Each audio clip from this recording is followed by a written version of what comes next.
नमस्कार। आज हम बात करेंगे अमेरिका से एक विवादित खबर की, जिसने यूएस इमिग्रेशन क्रैकडाउन और नागरिकों के अधिकारों को लेकर के नई बहस छेड़ दी है। मैं हूं गरिमा, हाजिर हूं एक बार फिर से आपके बीच एक नए वीडियो को लेकर के। ये मामला दोस्तों तब सामने आ गया जब एक भारतीय अमेरिकी डॉक्टर ने सोशल मीडिया पर खुलासा किया कि उनके 47 साल से अमेरिका में रहने वाली मां, जो अमेरिकी नागरिक हैं, उनको आईसीई एजेंटों ने टेक्सास के एक मॉल में रोका और कड़ी पूछताछ की, सिर्फ इसीलिए कि उनके बोलने का लहजा विदेशी माना गया। डॉक्टर निशा पटेल, जो सान फॉरेंसिक में एक चिकित्सक हैं, उन्होंने अपने एक्स में पोस्ट करके बताया कि उनकी मां मॉल में सामान खरीद रही थी, तभी उन्हें नकाबपोश आईसीई अधिकारियों ने पास बुलाया।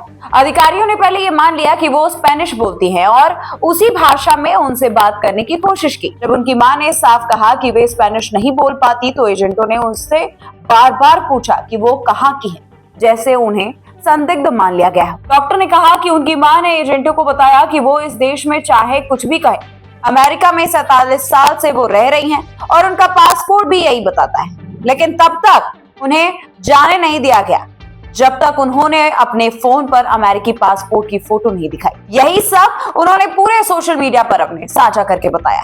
यह विवाद ऐसे सामने आकर के उभरा है दोस्तों, जब अमेरिका में आपराधिक प्रवासन नीतियों और आईसीई की कड़ी कार्रवाई पर पहले से ही विवाद और आलोचनाएं जारी है। कई लोगों ने कहा है कि ऐसे मामले न केवल अवैध या अस्थायी निवासियों को प्रभावित कर रहे हैं, बल्कि कुछ मामलों में कानूनी नागरिकों और समुदायों को भरोसा और सुरक्षा की भावना को भी प्रभावित कर रहे हैं। आलोचकों का ये कहना है कि ये घटना भाषा, लहजे या फिर दिखावे के आधार पर अवैध अनुमान लगाने और नागरिकों को परेशान करने की एक झलक है। सोशल मीडिया पर कई लोग इसे भेदभाव और असंवेदनशील प्रवासन प्रथाओं के रूप में देख रहे हैं, जबकि समर्थकों का ये कहना है कि प्रवासन एजेंसियों का कानूनों को लागू करने के लिए सक्रिय रहने की जरूरत है, खास करके जब राष्ट्रीय सुरक्षा और सीमा नियंत्रण की बात सामने आती। कई लोगों ने ये भी सवाल उठाया कि ऐसे कड़े कदम सही दिशा में रहे। कई लोगों ने ये सवाल भी उठा दिया कि क्या ऐसे कड़े कदम सही दिशा में हैं, जब तक कि अधिकारियों के पास स्पष्ट पहचान या कारण ना हो।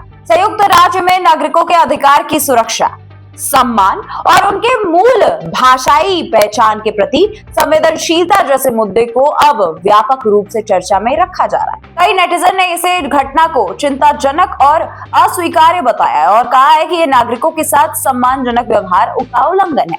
विशेषज्ञों का भी ये मानना है कि प्रवासन एजेंसियों को सख्ती से कानूनी ढांचे का पालन करना चाहिए, राष्ट्र की सुरक्षा और नागरिकों के अधिकारों के बीच संतुलन बनाए रखना चाहिए। ऐसे मामले से ये स्पष्ट हो जाता है दोस्तों कि जब अधिकार और सुरक्षा की लाइन बहुत करीब हो जाती है, तो आम लोगों की भावनाओं और अधिकारों की रक्षा एक बड़ा सवाल बन के खड़ा हो जाता है। दोस्तों, डॉक्टर पटेल ने अपने पोस्ट के अंत में लिखा कि अगर आप सोचते हैं कि ये सिर्फ अपराधियों को वापस भेजने के बारे में है, तो आप पूरी तरह से गलत। ये बयान न केवल उनकी मां के साथ हुई घटना को दर्शाता है, बल्कि अमेरिका में प्रवासन नियंत्रण के तरीकों पर चल रही इस बहस को भी उजागर करता है। वेबसाइटों और सोशल मीडिया पर इस घटना का तेजी से वायरल होना इस बात का संकेत है कि नागरिकों की सुरक्षा, सम्मान और पहचान का सवाल सिर्फ एक व्यक्तिगत अनुभव नहीं रह गया, बल्कि एक बड़ा सामाजिक और कानूनी मुद्दा बन चुका है। इस बारे में आपकी क्या राय है? कमेंट में हमें जरूर बताइए। फिलहाल के लिए इतना ही, मिलती हूँ मैं आपसे अगली वीडियो में, तब तक के लिए नमस्कार।